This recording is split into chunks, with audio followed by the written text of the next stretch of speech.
देख रहे हैं न्यूज इंडिया, आपके साथ मैं हूं निदा अहमद। बुलेटिन की शुरुआत करेंगे उत्तराखंड की बड़ी खबर के साथ। जोशीमठ से ये बड़ी खबर है, जहां पर भू धसाव के बाद जोशीमठ अब सुरक्षित हो रहा है और तीर्थ यात्रियों और पर्यटकों के स्वागत के लिए अब जोशीमठ तैयार है। और इसी उद्देश्य को लेकर ओली मैराथन का आयोजन किया जा रहा है, जिससे सेफ जोशीमठ पर्यटन और तीर्थाटन को बढ़ावा देने का संदेश दिया जाएगा। आयोजन समिति युद्ध स्तर पर तैयारियों में जुटी हुई है।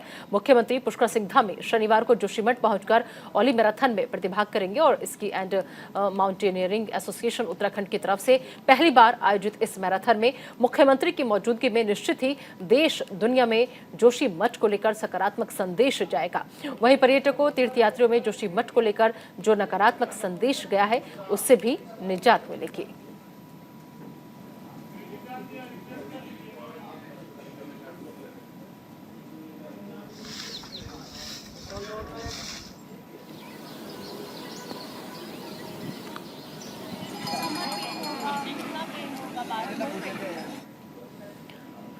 और इसी खबर पर ज्यादा बातचीत के लिए सीधा रुक करेंगे। हमारे सहयोगी संजय पुंडरी इस वक्त हमारे साथ जुड़ चुके हैं। संजय, ओली मैराथन का आयोजन किया जा रहा है, सीएम पुष्कर सिंह धामी भी इसमें शामिल होंगे।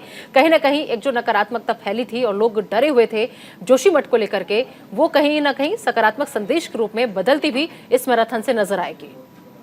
देखिए, लगातार ही हम देखते हैं कि जब जोशीमठ पे लगातार आपदा जैसे हालात हो गए थे, लोग वहां से पलायन करने को मजबूर थे, तो इसी बीच जब इस तरह से मैराथन का आयोजन हुआ है और खुद प्रदेश के मुख्यमंत्री पुष्कर सिंह धामी ने उसमें शिरकत की, तो कहीं ना कहीं एक पॉजिटिव संदेश गया है।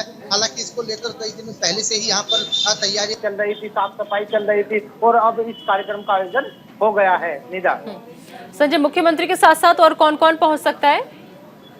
देखिए, इस कार्यक्रम की तैयारी कई दिनों पहले से ही चल रही थी और स्थानीय विधायक के साथ साथ जो स्थानीय नगर निगम के अधिकारी हैं, तमाम आसपास के कार्यकर्ता हैं, नेता हैं, वो इस कार्यक्रम में पहुंचने वाले हैं और इसी को लेकर जो तमाम तैयारियां हैं वो यहाँ पर पूरी हो गई है। निदा, जिस तरीके से ये पूरी आपदा आई थी संजय, तो क्या जो सड़क मार्ग था वो प्रभावित हुआ था? जगह जगह भू धसाव हमने देखा था, वो सब रास्ता पूरी तरीके से अब दुरुस्त कर लिया गया है?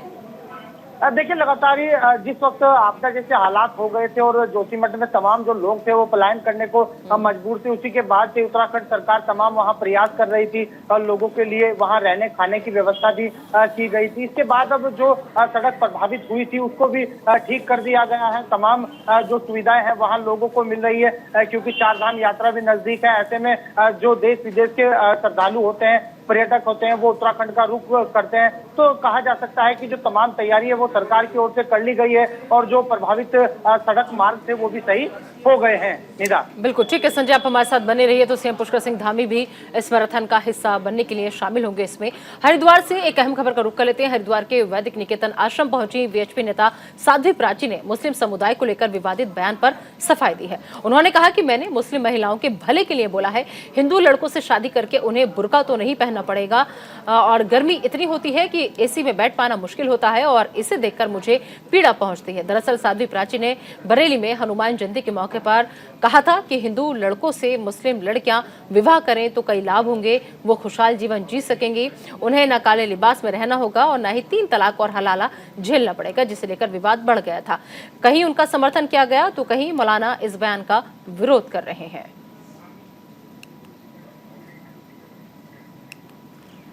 मैंने केवल जो कहा है वो मुस्लिम जो बहनें हैं वो बेचारी इतना टेम्परेचर 50 डिग्री सेल्सियस जिसमें हम लोग एसी में नहीं बैठ पाते, वो बेचारी काले लबादे में बंद होती है, उनकी ज़िंदगी नरक हो रही है।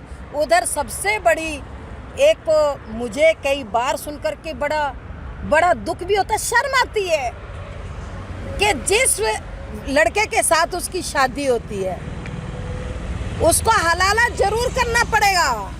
अब वो चचेरा फुपेरा ममेरा कौन है उसको भी नहीं पता, उसका असली पति कौन है बेचारी का उसको भी नहीं पता। तो इसमें गलत क्या कहा भाई?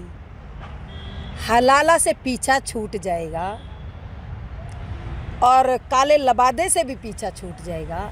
इनके यहाँ तो मस्जिदों में भी एंट्री नहीं है ना, हमारे यहाँ तो सज धज करके भगवान जी की आरती उतारेंगी, स्वर्ग में उसकी ज़िंदगी बन जाएगी। इससे कोई सौहार्द नहीं बिगड़ेगा, बल्कि ये अच्छा होगा कि जो महिलाएं प्रताड़ित हैं, जो महिलाएं परेशान हैं, जो बेटियां परेशान हैं, वो हिंदू धर्म में आकर के अपने आप को भाग्यशाली समझती है। संजय लगातार हमारे साथ इस खबर पर बने हुए। संजय, खुला ऑफर साध्वी प्राची दे रही हैं कि हिंदू लड़कों से आप शादी कीजिए, आपकी सारी समस्याओं का समाधान हो जाएगा, लेकिन अब इस पर बवाल जमकर हो रहा है। देखिए निदा, लगातार ही अपने बयानों को लेकर साध्वी प्राची सुर्खियों में रहती है और एक बार फिर अपने विवादित बयान को लेकर चर्चाओं का विषय बनी हुई है, क्योंकि बीते दिनों से एक बयान उनका खूब वायरल हो रहा था।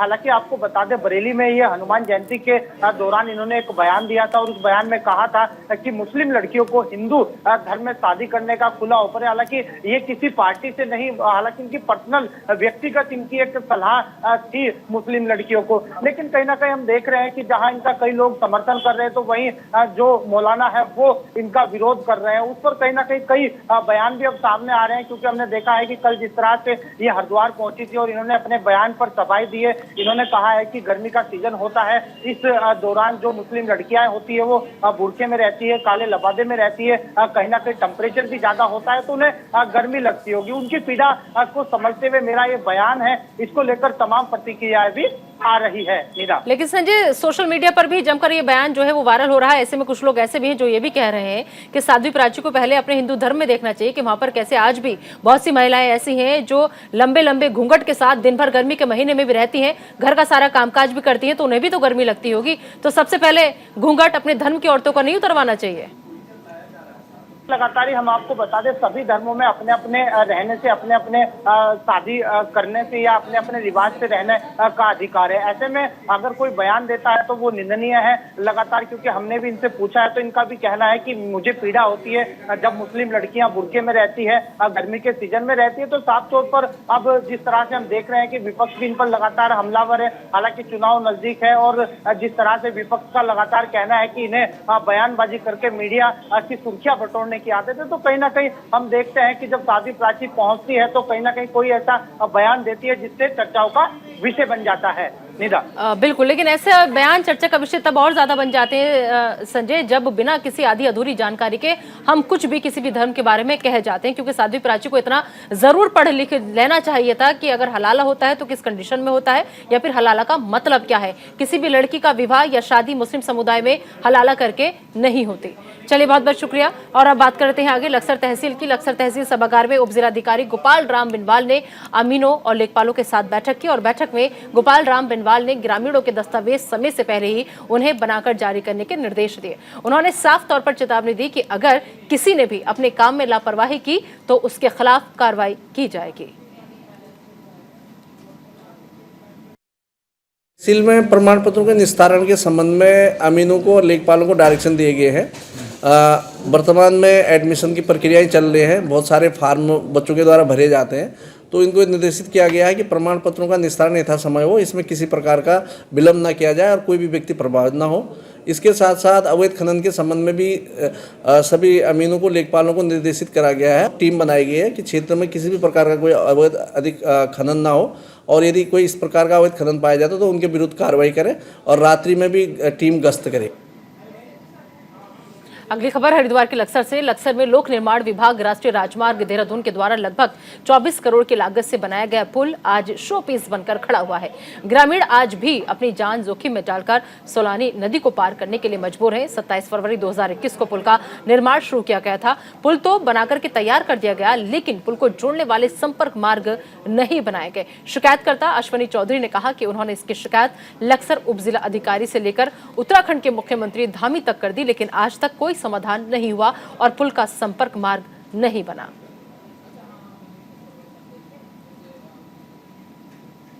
तो 24 करोड़ की लागत से यह पुल बना है, लेकिन ग्रामीण जान जोखिम में डालकर आज भी रास्ता पार कर रहे हैं। शिकायत करने के बाद भी कोई समाधान जो है वो लक्सर वासियों को हरिद्वार के नहीं मिल रहा है। तो महज 24 करोड़ की लागत से ये पुल जो है वो अब शोपीस बन करके रह गया है, क्योंकि ग्रामीण आज भी देखिए किस तरीके से नदी को पार करके अपनी जान जोखिम में डालकर ये रास्ता तय करने को मजबूर है। तो 24 करोड़ की लागत इस पुल को बनाने में आई है, लेकिन अफसोस पुल तो बन गया, लेकिन आगे की तरफ पुल का जो सड़क मार्ग था उसको नहीं बनाया गया। इस शिविर में 2 प्रार्थना पत्र प्राप्त हुए थे। एक तो मथारा में जो PWD द्वारा पुल बनाया गया उसकी अप्रोच अभी तक नहीं बनी है, इस संबंध में विभागीय अधिकारी से जानकारी ली गई बहुउद्देशीय शिविर में, तो उनके द्वारा अवगत कराया गया कि इसमें अभी किसानों का जो मुआवजा दिया जाना है निजी भूमि का, उसका निस्तारण नहीं हो पाया है और उसकी कार्रवाई चल रही है। तो उन्होंने आश्वस्त किया कि यथाशीघ्र इसमें इसका रोड ना बनने के कारण से जब तक पुल का अपोज रोड नहीं बन पाएगा, अगर उसकी इस कारण नहीं बन पाता तो हम पुल के अपोज रोड के लिए रोड पर भी उतरेंगे और धरना प्रदर्शन भी करेंगे। सर ये है कि इस पुल का निर्माण 27/2/2021 को लोक निर्माण विभाग राष्ट्रीय राजमार्ग देहरादून द्वारा किया जा रहा था। इसकी अनुमानित लागत लगभग 24 करोड़ रुपए है। इसके बारे में हमने कई बार अवगत भी करा दिया गया है, लेकिन पीछे सोलानी नदी है और इधर और उधर दोनों साइडों में लगभग 2 दर्जन से अधिक जोड़ने वाले गांव हैं और आपस में रिश्तेदारी का भी संबंध है, लेकिन इस पर कोई काम नहीं हो पा रहा है। जो अधिकारी हैं, किसी एक अधिकारी की मेरे पास कॉल आई थी, उन्होंने कहा कि अभी तो इसका कोई कार्रवाई का काम ही नहीं हुआ अप्रोच बनने का, और हम जल्दी इसे पूरा करा देंगे और इसमें शासन में इसकी जाँच चल रही है। उसके बाद मुझे पता चला कि कोई जाँच ही नहीं हो रही, कुछ भूमि अधिग्रहण वगैरह का कोई काम ही नहीं हुआ। प्रदेश में अवैध मजारों और सरकारी भूमि पर अतिक्रमण पर मुख्यमंत्री पुष्कर सिंह धामी ने कहा कि वन विभाग, राज्य सिंचाई, पीडब्ल्यूडी की सरकारी जमीनों पर अगर अवैध तरीके से अतिक्रमण किया होगा तो उसको अतिक्रमणकारी खुद हटा लें या फिर सरकार उसको हटवाएगी। दरअसल सरकार पिछले कुछ समय से अवैध मजारों के खिलाफ एक अभियान चला रही है और अभी तक 102 मजारों पर अतिक्रमण की कार्रवाई की जा चुकी है।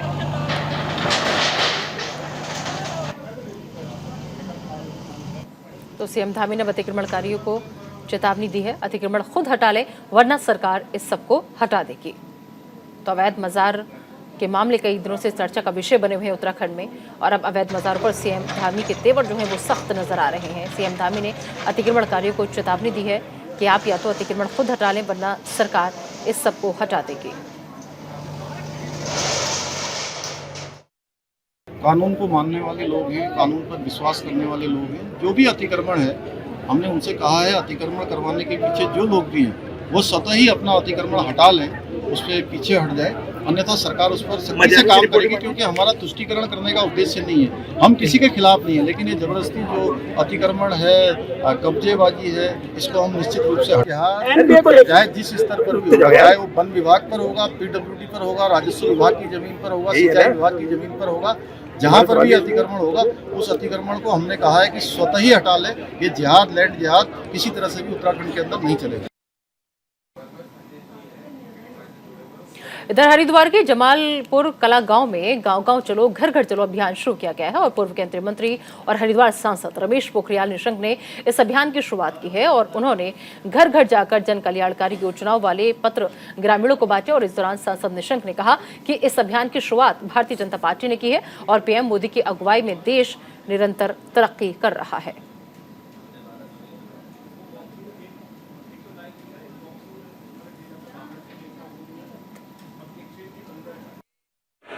जो अभियान है, जो सरकार ने काम किए हैं, जो अंतिम छोर तक के व्यक्ति के हित में कल्याणकारी योजनाएं हुई हैं और जो जिले स्तर पर, प्रदेश स्तर पर और देश के स्तर पर जो विकास के काम हो रहे हैं, जो प्रधानमंत्री नरेंद्र मोदी जी के अगुवाई में देश पूरी दुनिया में शिखर पर पहुंच रहा है और यहाँ प्रदेश में हमारे पुष्कर धामी के नेतृत्व में विकास की गंगा बह रही है। हमारा कार्यकर्ता इन सब कामों को लेकर के घर घर जाएगा, व्यक्ति व्यक्ति तक पहुंचेगा और उसको भारतीय जनता पार्टी के इन विकास कार्यों से न केवल अवगत कराएगा बल्कि कमल के फूल को भी उसके हाथ में पकड़ाएगा। ये जो कार्यक्रम है गांव गांव चलो घर घर चलो, इसमें जो अपनी सरकार की उपलब्धि हैं, अपनी सरकार के जो कार्य हैं वो जन जन तक पहुंचाएंगे, संपर्क के द्वारा व्यक्ति व्यक्ति तक पहुंचाएंगे और उससे सरकार को लाभ मिलेगा। आने वाली सरकार भाजपा की होगी। देखो गतिविधियाँ तो हमने टोली बना रखी है हर मंडल में, वो टोली बना के घर घर संपर्क करें। इस खबर पर ज्यादा बातचीत के लिए हमारे सहयोगी संजय लगातार हमारे साथ मौजूद हैं। संजय, सवाल यह है कि देखिए बीजेपी ने दूसरी बार जीत दर्ज करके इतिहास बनाया है क्योंकि उत्तराखंड का रिकॉर्ड था कि सरकार रिपीट नहीं होती है, लेकिन बीजेपी ने यह रिकॉर्ड भी तोड़ डाला।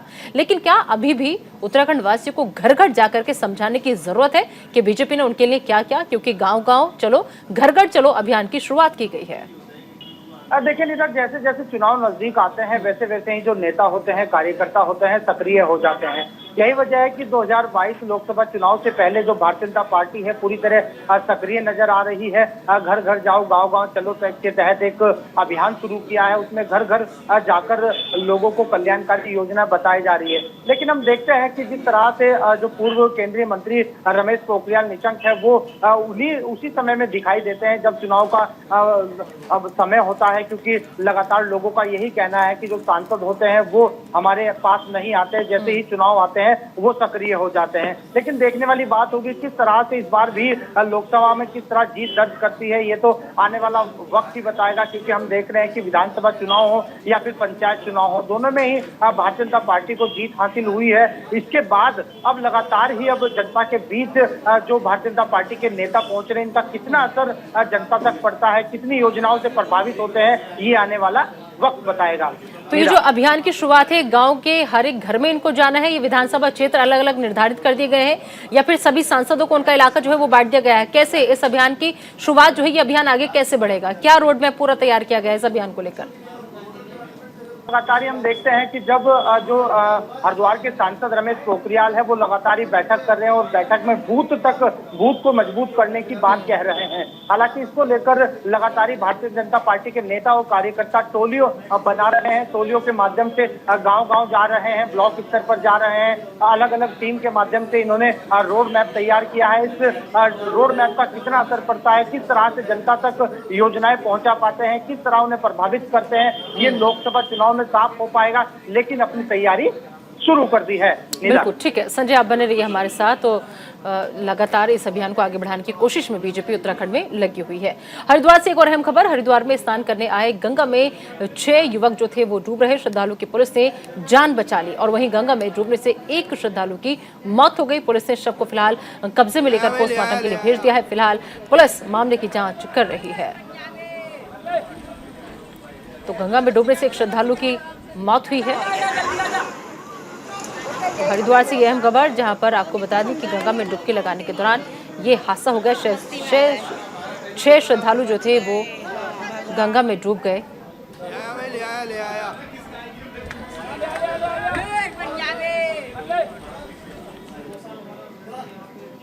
चारधाम यात्रा की तैयारियों को लेकर नेता प्रतिपक्ष यशपाल आर्या ने सरकार पर निशाना साधा। चारधाम यात्रा शुरू होने वाली है मगर तैयारियां पूरी नहीं हो सकी हैं। हरिद्वार में जाम की स्थिति देखने को मिल रही है। फ्लाईओवर का काम जो है वो नहीं हो रहा। स्थानीय निवासियों को भी काफी परेशानियों का सामना करना पड़ रहा है। सरकार उदासीन नजर आ रही है, ये दुर्भाग्य की बात है। तो यात्रा को लेकर सरकार की तैयारियां पूरी नहीं है। नेता प्रतिपक्ष यशपाल का सरकार पर यह सीधा निशाना, जिसमें चारधाम यात्रा को लेकर उन्होंने कहा कि सरकार जो है वो गंभीर नहीं है। तो यात्रा को लेकर सरकार की तैयारियां पूरी नहीं है क्योंकि सरकार गंभीर नहीं है। तो नेता प्रतिपक्ष यशपाल ने सरकार पर यह निशाना साधा, जिसमें उन्होंने चारधाम यात्रा को लेकर कई सवाल किए। हाल देख रही हैं आप, क्या तैयारियां हैं, सरकार कितनी गंभीर है, प्रशासन किसमें कितना सचेत है, इसकी कोई वानगी है। अभी चारधाम यात्रा प्रारंभ होने जा रही है, लेकिन व्यवस्थाएं चाक चौबंद होनी चाहिए थी। आवाजाही में घंटों लग रहे हैं। जाम, पूरा शहर में जाम है। जो मुख्य सड़क है वहाँ जाम है। मुझे भी आने में काफ़ी समय लगा है। तो ये हालात बद से बदतर हो रहे हैं। जो फ्लाईओवर हैं उसके दोनों ओर दीवारें लगा दी गई हैं और जो आम आदमी है, शहर का भी आम आदमी है, उसको भी आवागमन में दुकान जाना है, दफ्तर जाना है, अपने काम से जाना है, बैंक जाना है, हॉस्पिटल जाना है, घंटों जाम में फंसे हुए हैं। तो सरकार निश्चित रूप से उदासीन है। और अगर सरकार एक तरफ चारधाम व्यवस्था की बात करती है, चाक चौबंद है कहती है, समीक्षाएं हो रही कहती है, उसकी वानगी यहाँ देखने को मिल रही है। बहुत बड़ा दुर्भाग्य है। हमने सरकार को सचेत करने का काम करना है। अगर सरकार नहीं मानेगी तो हम उपवास के माध्यम, धरने के माध्यम से, आंदोलन के माध्यम से अपनी बात को रखेंगे। इस खबर पर ज्यादा बातचीत के लिए सीधा रुक करेंगे हमारे सहयोगी संजय इस वक्त हमारे साथ जुड़े हुए हैं। संजय, एक तरफ चारधाम यात्रा को लेकर सरकार जो है वो पुख्ता तैयारियों की बात कह रही है कि पूरा जो उत्तराखंड है वो तैयार है, लेकिन वही विपक्ष जो है वो लगातार निशाना साध रहा है। आखिर जमीनी हकीकत क्या है? कितने तैयारी चारधाम यात्रा को लेकर आपको नजर आ रही है, या फिर ये आरोप जो है ये सही है या फिर निराधार है? देखिए, चारधाम यात्रा को दिव्य और भव्य बनाने के लिए लगातार ही मुख्यमंत्री पुष्कर सिंह धामी प्रयास कर रहे हैं। तमाम अधिकारियों को दिशा निर्देश दे रहे हैं कि 15 अप्रैल से पहले जो तैयारियां हैं वो पूरी कर लेनी चाहिए। लेकिन हम देखते हैं कि जहां एक और सरकार तैयारी में है तो वहीं विपक्ष लगातार सरकार को घेरने में लगा है, क्योंकि जाम की स्थिति बन जाती है। ऐसे में जो नेता प्रतिपक्ष यशपाल आर्य वो कल हरिद्वार पहुंचे थे और उन्होंने लगातार ही यहाँ की व्यवस्थाएं देखी और सरकार पर सवालिया निशान खड़े किए हैं। उनका यही कहना है कि ना तो पुल की मरम्मत हुई है, ना जाम के छुटकारा मिलेगा जनता को। हालांकि कई ऐसी व्यवस्थाएं, मूलभूत सुविधा पर्यटकों को कैसे सरकार दे पाएगी, क्योंकि हमें कहीं ऐसा नहीं नजर आ रहा है। यानी कहा जा सकता है कि सरकार को घेरने में लगा है। अगर हम जमीनी हकीकत की बात की जाए तो लगातार हम देख रहे हैं कि लगातार चारधाम यात्रा को लेकर सभी विभागों के अधिकारी पूरी तरह मुस्तैद है, समय समय पर निरीक्षण कर रहे हैं और जाम से निजात दिलाने के लिए लगातार अतिक्रमण हटाओ अभियान के तहत लोगों पर कार्रवाई भी की जा रही है। यानी कहा जा सकता है कि जिस तरह सरकार वायदे कर रही है, दावे कर रही है, वो कितने हकीकत होंगे ये आने वाला वक्त बताएगा, क्योंकि अब चारधाम यात्रा में शुरू होने में समय बहुत कम बचा है। निदा जी बिल्कुल ठीक है संजय, इस तमाम जानकारी के लिए आपका बहुत बहुत शुक्रिया। तो एक बार फिर से आपको बता दें कि सरकार को निशाने पर लिया गया है और सबसे बड़ी बात यह कि चारधाम यात्रा को लेकर सरकार अलग ही दावे पेश करती हुई नजर आ रही है, लेकिन विपक्ष लगातार हमलावर है। फिलहाल इस खास बुलेटिन में अभी के लिए इतना ही। आप दीजिए इजाजत, लेकिन बने रहिए न्यूज़ इंडिया के साथ।